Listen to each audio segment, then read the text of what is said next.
La bonté de Dieu dans notre épreuve.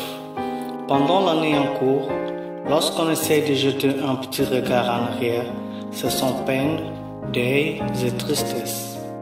Nous partageons la douleur avec ceux qui souffrent, avec ceux qui pleurent. Puissions-nous redire ensemble avec ceux qui ont versé le plus de larmes: Seigneur, éternel Dieu, tu couronnes l'année de ta bonté.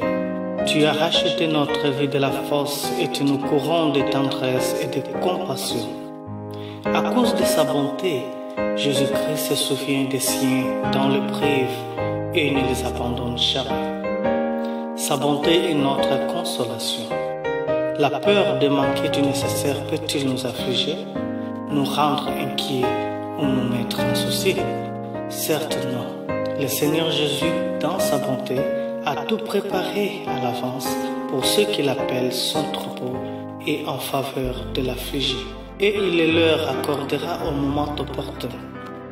Il nous a laissés sur la terre pour les servir lui seul. Malgré nos faiblesses, nos imperfections dans notre service pour le Seigneur, nous sommes heureux que nous ayons affaire à un Dieu de bonté. Alors, nous pouvons lui demander comme suit: Éternel Dieu, agis envers ton serviteur selon ta bonté. Nous avons pu faire d'expériences précieuses de la bonté de Dieu au cours de cette année, et cela dans des jours d'épreuve. Car c'est surtout dans la détresse que l'expérience peut en être faite.